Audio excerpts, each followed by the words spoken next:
मित्रों, आज हम आपको मेटाबॉलिज्म, जिसे कि चयापचय क्रिया भी कहा जाता है, वो बहुत ही आसान शब्दों में समझाने वाले हैं। मेटाबॉलिज्म एक ऐसी प्रक्रिया है जो हमारे शरीर को जीवित रखने के लिए चौबीसों घंटे काम करती है।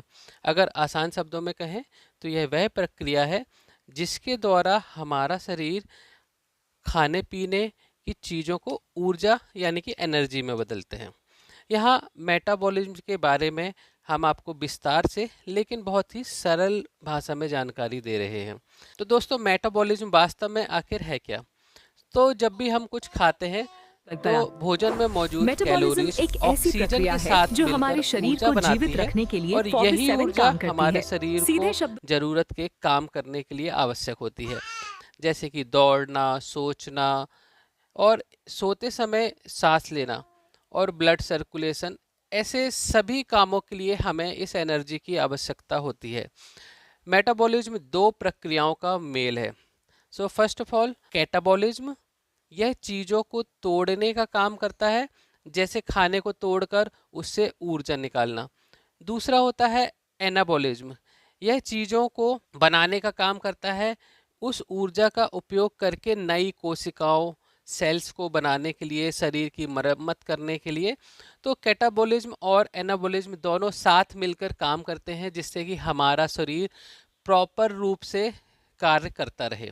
दोस्तों, आप सभी ने बीएमआर का नाम तो सुना ही होगा। तो बीएमआर दोस्तों होता है बेसल मेटाबॉलिक रेट।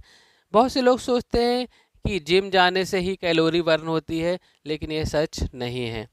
आपके द्वारा खर्च की जाने वाली ऊर्जा का 60 to 75% हिस्सा शरीर के बेसिक कार्यों, जैसे कि सांस लेने, दिल की धड़कन, हार्मोन बनाने में खर्च होता है।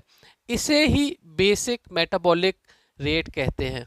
सरल भाषा में अगर आपको मैं सरल उदाहरण दूं, तो अगर आपका शरीर एक गाड़ी है तो बीएमआर वो पेट्रोल है जो गाड़ी को स्टार्ट और आइडल रखने में खर्च होता है, भले ही गाड़ी चल रही हो या नहीं चल रही हो।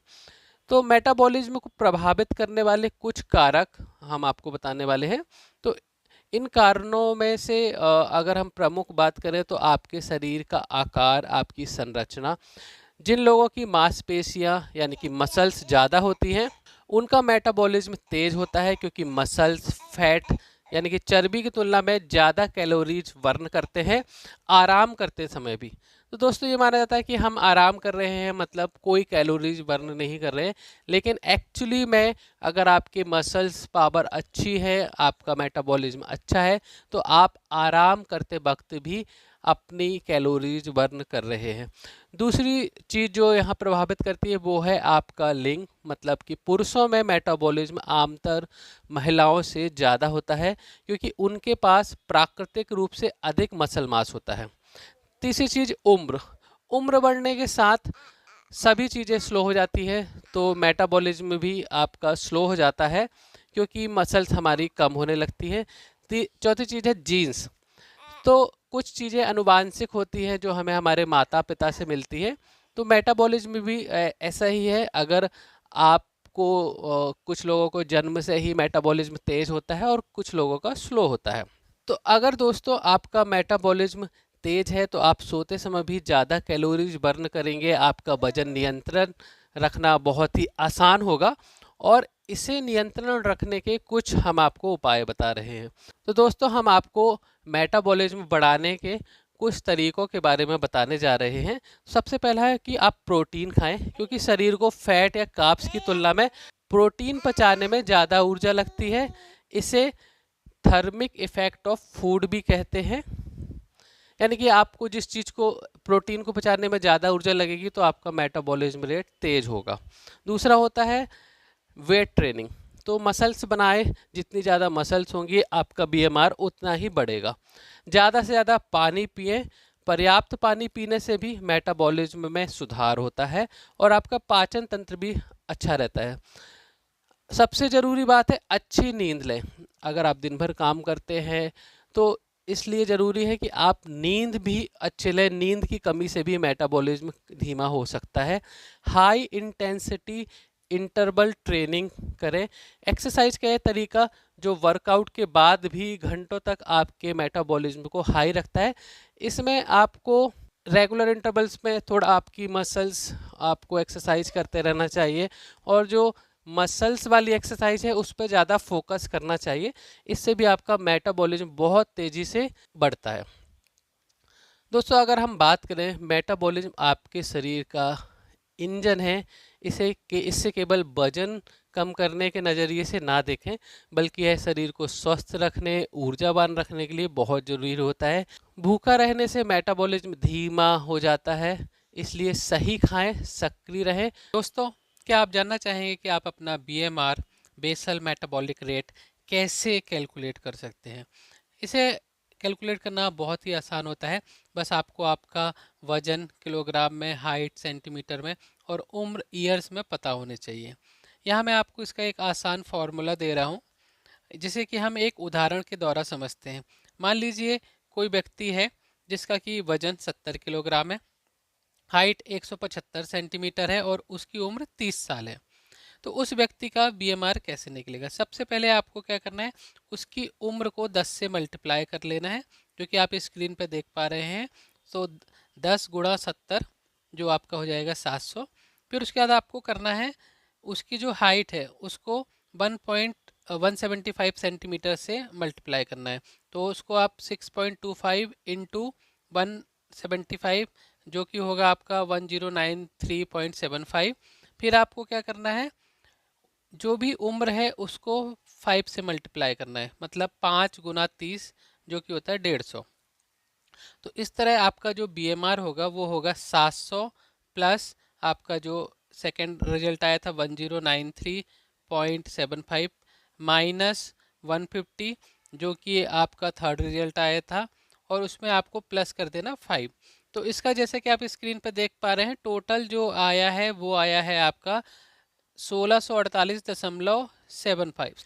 तो इसका मतलब अगर हम आपको आसान भाषा में समझाएं कि अगर वो व्यक्ति पूरे दिन बिस्तर पर लेटा भी रहेगा और कुछ ना भी करेगा, तब भी उसके शरीर से 1649 कैलोरीज खर्च होंगी, और यही उसका BMR है। और इसके अलावा एक चीज़ होती है TDEE, मतलब अपनी कुल डेली कैलोरी आप कैसे जानें। तो BMR सिर्फ जिंदा रहने की कैलोरी है। आप दिन भर चलते फिरते हैं, इसके लिए आपको अपनी एक्टिविटी के हिसाब से BMR को गुणा या मल्टीप्लाई करना पड़ता है। इसे ही TDEE यानी कि टोटल डेली एनर्जी एक्सपेंडिचर कहते हैं। अपने BMR को नीचे दिए गए नंबर से गुणा करें।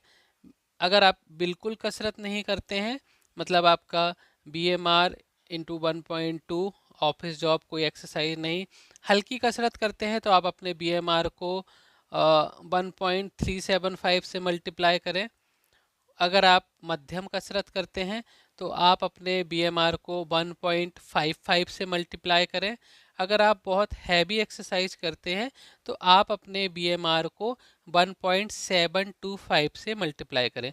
यानी कि अगर आपका BMR 1649 है और आप कुछ भी नहीं करते हैं और ऑफिस जॉब करते हैं, तो आप अपने BMR मतलब 1649 को 1.12 से 1.2 से मल्टीप्लाई करें, तो वो आपका BMR बनेगा, जो कि समवेयर अराउंड आपका 2000 के आसपास होगा। मतलब कि आप अगर ऑफिस जॉब कर रहे हैं और कोई एक्सरसाइज नहीं कर रहे हैं और आपका चलना फिरना भी बहुत कम है, मतलब आपका BMR होगा 2000 के आसपास, मतलब आप 2000 कैलोरीज प्रतिदिन बर्न कर रहे हैं।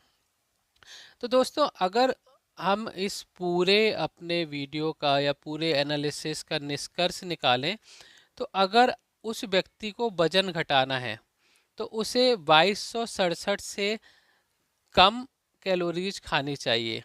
मतलब अगर वह प्रतिदिन की 2200 के आसपास कैलोरीज बर्न कर रहा है, तो उसको लगभग 1800 से 1900 कैलोरी खाना चाहिए, जिससे कि लगभग वो दिन की 300 से 400 कैलोरी बचा सके। और अगर वजन बढ़ाना है तो उसे 2267 से ज़्यादा लगभग 2500 के आसपास कैलोरीज खानी पड़ेगी। तो दोस्तों ये डिपेंड करता है पर्सन टू पर्सन कि आपको वजन घटाना है या वजन बढ़ाना है। अगर आपको आपका वजन घटाना है तो आपको आपके बीएमआर से कम कैलोरीज खानी पड़ेगी, और अगर आपको वजन बढ़ाना है तो आपको आपके बीएमआर से ज़्यादा कैलोरीज खानी पड़ेगी। बीएमआर कैलकुलेट करना नहीं आ रहा है तो आप कमेंट सेक्शन में आपका वेट किलोग्राम में, आपकी हाइट सेंटीमीटर में और आपकी उम्र ईयर्स में या सालों में बता दीजिए, तो हम आपको आपका बीएमआर कैलकुलेट करके कमेंट सेक्शन में आपको मिल जाएगा। और इसी प्रकार के अन्य स्वास्थ्य संबंधी वीडियो के लिए आप हमारे चैनल को लाइक करें, शेयर करें और सब्सक्राइब तो आपको करना ही करना है। आपके जैसे अन्य लोगों को भी हमारी जानकारी मिले, और अगर आपको वीडियो पसंद आया है तो आप लाइक करें। आपका कोई सुझाव है या आप किसी अन्य प्रकार की जानकारी हमारे द्वारा चाहते हैं तो आप कमेंट करके वो भी हमें बता सकते हैं। तो हम नेक्स्ट वीडियो में कोशिश करेंगे कि हम वो जानकारी आपको उपलब्ध करा दें। धन्यवाद।